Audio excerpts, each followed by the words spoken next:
explain to her because, like, everybody's concerned because they haven't talked to her. We're more concerned about, your daughter. Your daughter. How old's your daughter? She's 1 year old. They came out. They said no car was in the driveway. No car was here. She's a mother of a 1-year-old. She always shows up at work. She always contacts us. We haven't heard from her. This is really, really bad. We have a bad feeling. Saw them this morning prior to Christine Holloway going to work. I was concerned because it wasn't like her. She was always consistent, always on time or before time. And so I was just hoping nothing had happened. They were looking for her, everyone was. Concern turned to panic when Christine Holloway stopped answering her phone. Friends and family were used to hearing from her. But now? That when he went inside the home, he noticed windows that were open despite it being cold and snowing. And also, all of the sheets and bedding were gone from the bed and the crib. Nothing. She hadn't shown up to work. She hadn't called. And even more alarming, her 1-year-old daughter, Vanessa, was also missing.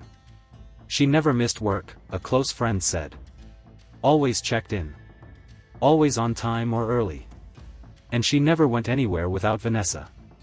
It was a cold Monday in early December 2019, but the chill wasn't just in the air, it crept through the silence like a warning. At 612 Myrtle Avenue in Ansonia, Connecticut, Christine's apartment stood still.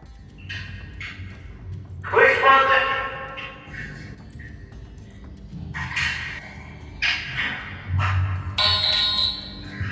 Oh shit! Look! Holy shit! Get the EV here.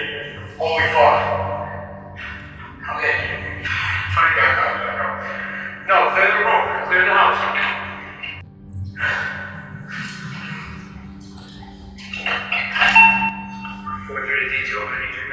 Today, the identity of the female victim found inside 6.5 Myrtle Avenue on Monday, December 2nd, 2019, was positively identified as Christine Marie Holloway, age 43, the mother of Vanessa Morales, our missing 1-year-old baby. Vanessa Morales is still missing, and we, along with the FBI, Derby Police, Connecticut State Police, are still following leads to locate Vanessa to return home safely. Christine lived in a modest apartment above a detached garage. When officers arrived, they immediately noticed something off. Her new black Ford Focus was parked in the driveway. A car Jose had helped her buy just a week earlier. Still. Officers arrived around 1 p.m. for a welfare check. There was no car in the driveway. No lights turned off. Just a locked door and no answer. They knocked, once, twice. Nothing. From the outside, something was already wrong. A bay window was wide open despite the freezing weather. Snow flurries swirled into the apartment through that crack. Another officer noticed the bathroom skylight was broken. Inside, the lights were on, but no sounds of life. No crying. No footsteps. Just stillness. Then came the decision to force entry. Today, she said that she talked to you today, and that you said you saw her leave this morning. I saw her leave early in the morning to go to work. That's about it. Who is she with when she left? 24, 23. We're going to make entry. Be advised, accurate warning complete. The moment they stepped inside, it was clear, something terrible had happened. The apartment had the eerie stillness of a life interrupted. A single pink baby shoe on the floor. Toys arranged as if playtime had only just ended. A half-eaten plate of food left behind in a hurry. Then they opened the bathroom door. Oh, dude. Holy, Get in there. Clear the house, now. Inside the bathtub lay the lifeless body of 43-year-old Christine Holloway. She was naked, bruised, bloodied, beaten so viciously it looked personal. Her body told the story of unimaginable violence. But even worse, her daughter, Vanessa, was nowhere to be found. Bed sheets were missing. From the bed and even from the crib. The apartment had been wiped of clues, and the only thing more chilling than the scene inside, was the gaping mystery of what happened to baby Vanessa. Today, the female found inside 612 and 1/2 Myrtle Avenue has been officially identified as Christine Marie Holloway, mother of missing 1-year-old Vanessa Morales. Christine was dead. And Vanessa had vanished without a trace. The FBI, Connecticut State Police, Derby Police, all launched into action. A search had begun. A clock had started ticking. And for every second that passed without answers, the fear only grew stronger. What started as a routine welfare check had become something far darker, a murder investigation and a desperate manhunt. A mother was dead. A baby was missing. Vanessa Morales had just turned 2. Her crib was empty. Her clothes, gone. And every day that passed without a trace only deepened the agony for Christine Holloway's family. "It still doesn't feel real," one relative said through tears. "We just keep praying Vanessa comes home." Yeah, no, so we didn't know the baby.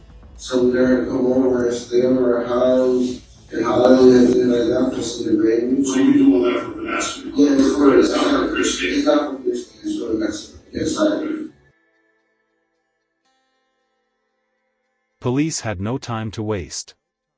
The investigation turned its full attention toward the last person known to see Christine alive, her boyfriend and Vanessa's father, Jose Morales. He initially told Christine's family that he'd seen her the morning she vanished, said she was leaving for work with Vanessa in her arms. But when detectives questioned him, his story began to shift. "I leave early for work," he said. "I didn't actually see her. I just talked to her on the phone." Pressed further, he changed his answer again. "Last time I saw her? Friday." Inconsistencies piled up fast. Surveillance footage showed Jose near Christine's apartment the day she died, after she was already dead. Neighbors confirmed seeing him leave. And when police searched the apartment, they found bruises on Jose's hands. Faint scratches. A swollen cheek. All signs of a struggle.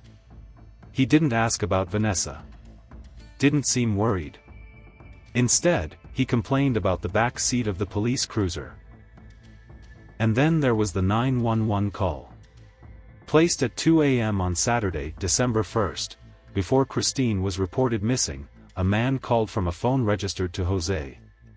He was slurring, mumbling about Myrtle Avenue. A woman's voice jumped in. "Stop. Hang up. Who are you calling?" The line disconnected before an address could be given. Police drove by the area that night, but saw nothing suspicious. No one knew that a murder had already taken place. Then, days later, a chilling discovery: a donation bin near a church overflowed with bags of baby clothes. Soaked in blood. Christine's mail mixed in. Toys. Stuffed animals. And a second pink baby shoe, the match to the one found near the crib. The evidence was building. Surveillance footage. DNA. Timeline inconsistencies. But still, no sign of Vanessa. Jose Morales claimed innocence. He said 2 strangers broke in, killed Christine, and kidnapped his daughter while he was unconscious, after using PCP. Then, his story changed again. And again. None of it matched the evidence. Not the video. Not the phone records. Not the trail of discarded baby items, or beer cans left behind. Christine Holloway's murder was brutal, personal, and deliberate. And it would eventually see justice. But her baby girl, 14-month-old Vanessa, had vanished into thin air. And the only person who might know where she is, isn't talking. Christine Holloway was more than a name in a headline. She was a beloved daughter, a dedicated teacher, and above all, a devoted mother. Her world changed in late 2018 with the birth of Vanessa Morales. She poured every ounce of herself into motherhood. Every photo, every conversation, every future plan, centered around her baby girl. That's why her sudden silence on that cold Monday morning in December was so alarming. Christine never missed work without a reason. Never ignored texts. Never left Vanessa. Rosie Clark, the daycare owner and Christine's employer, made the first call. When no one in Christine's family. The address, 612 Myrtle Avenue. What followed was a discovery that would shatter a family and launch a national search. We're going to attempt to make entry, please follow me, clear the house. Inside, police found 43-year-old Christine Marie Holloway beaten to death in her own bathtub. Her 1-year-old daughter, Vanessa Morales, was gone. Christine Holloway was positively identified on Monday, December 2, 2019. The mother of missing 1-year-old Vanessa Morales. Despite tireless efforts by the FBI, Connecticut State Police, and local law enforcement, Vanessa has never been found. Leads are still being pursued. Tips still come in. But to this day, Vanessa's fate remains a haunting mystery. When officers arrived at Christine Holloway's apartment, something immediately felt wrong. Her new black Ford Focus, a car Jose Morales had helped her buy just a week earlier, was parked in the driveway. But the bay window was wide open, despite the bitter cold. The bathroom skylight was cracked. Lights were on. But no one answered the door. Police knocked. Once. Twice. Nothing. The apartment was sealed from the inside. No movement. No sound. With growing concern, they made the call, forced entry. Inside, things looked deceptively peaceful. Toys were neatly tucked away. A baby shoe lay near the crib. The air smelled faintly of scented candles. But the illusion shattered the moment officers reached the bathroom. Christine's lifeless body was in the tub. Bloodied. Bruised. Beaten with what would later be determined to be a blunt object, possibly a hammer. Her injuries were brutal. The scene told a story of rage and a botched attempt to cover it up. And then came the most chilling discovery of all. Vanessa was gone. 14 months old. No baby. No sound. No trace. What had started as a welfare check had now spiraled into a homicide and a missing child case. And as police retraced Christine's final hours, one name kept resurfacing. Jose Morales.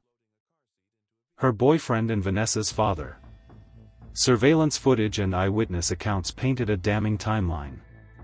A neighbor reported seeing Jose on Saturday morning, loading a car seat into a vehicle with a little girl, almost certainly Vanessa. Another saw him at the apartment on Monday, after police had already tried to contact Christine. When investigators brought him in for questioning, Jose's demeanor was strange. He made odd remarks about how comfortable the police car was. He casually said he didn't drink or use drugs, despite what was coming. "It's not like we're that close," he said when asked about Vanessa. "She's my girlfriend's baby. I helped her a little." Detectives noticed abrasions on his knuckles, scratches on his arms, and a visible bruise on his chest, clear signs of a recent physical altercation. Still, they released him, for now. But the investigation didn't stop. Phone records revealed a 911 call placed from Jose's phone at 2 a.m. on Saturday, December 1st. The call connected to a tower near Christine's apartment and lasted 1 minute and 14 seconds. A slurred male voice, presumably Jose, mentioned Myrtle Avenue. Then, a woman's voice broke in. "Stop. Hang up. Who are you calling?" The call disconnected. Police canvassed the area that night. But with no specific address, they found nothing. Then came a disturbing break in the case. At St. Michael's Church, a donation bin overflowed with trash bags. Inside were baby toys, clothing, and even Christine's mail, all soaked in a blood-like substance.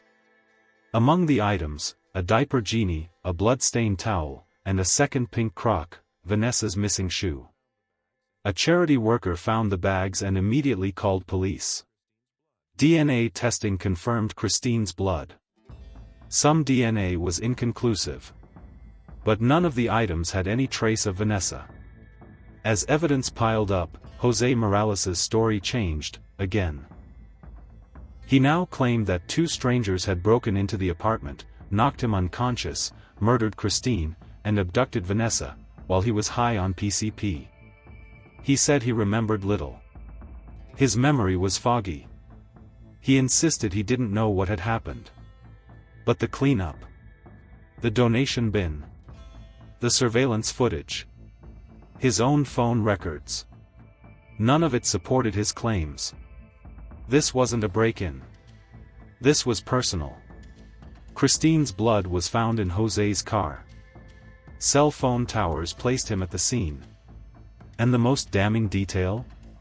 Jose never once reported Vanessa missing. The puzzle was almost complete. Except for one final, tragic piece. Vanessa was still gone.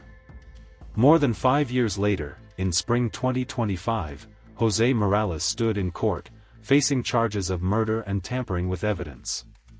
But what played out in the courtroom wasn't just a legal case, it was a war between truth and the story Jose tried to tell. The defense argued he was high on PCP, disoriented, and incapable of remembering the night clearly. They pushed a narrative of confusion, blackout, and intruders. The drug blurred my vision. I couldn't see clearly. I lost my balance, he testified. But the prosecution painted a very different picture. A man obsessed with control. A man whose relationship with Christine had turned volatile. A man who tried to clean up the mess, disposed of evidence, and vanished with his child. They didn't just show what he did. They showed what he didn't do. He never called 911 to report Vanessa missing.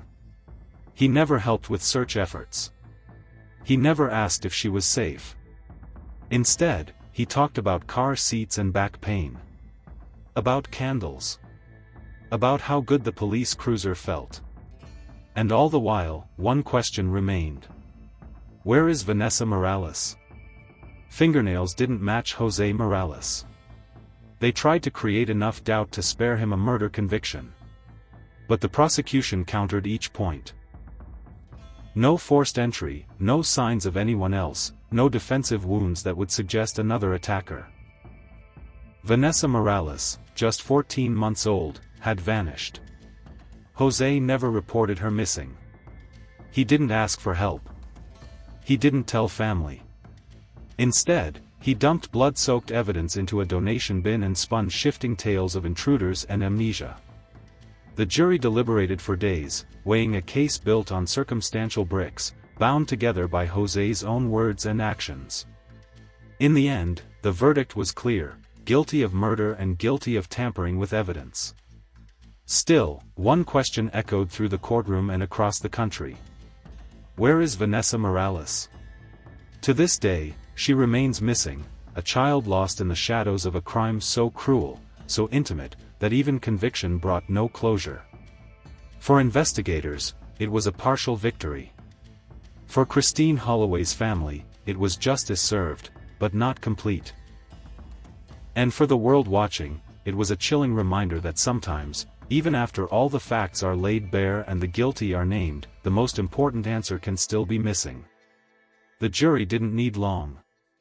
After just a day and a half of deliberation, they came back with a verdict: guilty of murder. Jose Morales showed little emotion as the words were read aloud.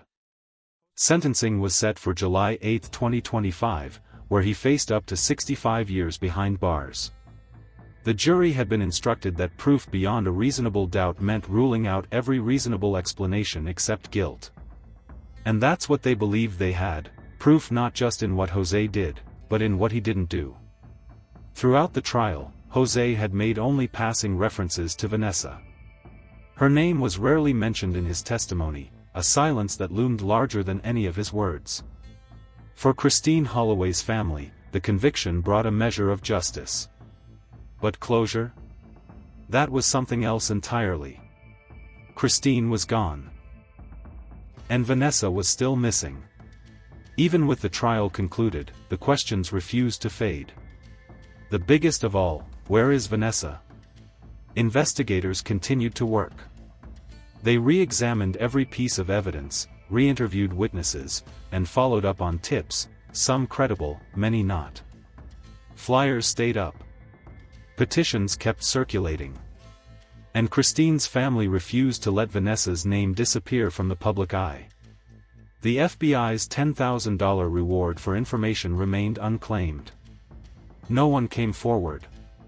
No body. No trace. Jose Morales, now convicted, offered nothing, not a confession, not an explanation, not even a moment of apology. He stuck to his story about two intruders, a drug-induced haze, and selective memory loss. Legal experts debated whether PCP could really cause the kind of convenient blackout he described. But to Christine's family, there was never any doubt. They believed Jose knew exactly what happened to Vanessa. Christine's sister, Anna, became the steady voice of the family's heartbreak and hope. She appeared in interviews, released public statements, and begged for help in bringing Vanessa home. Her belief rested in what had been erased. If Vanessa had died that night, why hide her body so thoroughly? Why take everything connected to her, her clothes, her toys, her car seat, and make her vanish so completely? That question became the heartbeat of the mystery. In April 2025, the National Center for Missing and Exploited Children released an age progression image of Vanessa. She would be almost 6 years old now. Family and volunteers continued handing out flyers with her picture: brown eyes, brown hair, the soft, innocent face of a child the world refused to forget. One of those volunteers, Vanessa's cousin Joshua, summed up the family's pain in one sentence: "We just want her home." He spoke of the holidays she missed, of how cold it was outside, of how unreal it felt that this tragedy had happened to their own. Attention turned back to Jose Morales. From the beginning, his story had shifted. At first, he said he saw Christine and Vanessa on Monday morning. Then he changed it: he hadn't seen her since Friday. Then he said they only spoke on the phone. He couldn't remember what car Christine drove, even though he had helped her pick it out. Surveillance footage showed him coming and going from her apartment all weekend. One neighbor saw him loading a car seat into a vehicle with a little girl. Another saw him leaving after police had already begun calling Christine. And through it all, Jose acted as if he didn't know anything. Christine Holloway lived a life of love for her daughter, her family, her students. She was kind, faithful, devoted. She should have grown old watching Vanessa grow up. Instead, her life was taken, her daughter stolen, and her family left to live in a nightmare with no clear end. Jose Morales now waits for sentencing, likely to spend the rest of his life in prison. But for Christine's family and for the detectives who still carry this case with them, justice remains incomplete until Vanessa is found. Somewhere out there, a little girl may still be waiting. If you know anything at all, contact the Ansonia Police Department or the FBI tip line. Even the smallest detail could bring Vanessa home. And if this story moved you, if it made you think about the dangers that can hide behind the familiar, please share it. Like the video. Comment with your thoughts or any information you may have. Subscribe for updates on this case and others like it. Together, we can help keep Christine's story alive. And maybe, one day, find the answers that have been missing for far too long.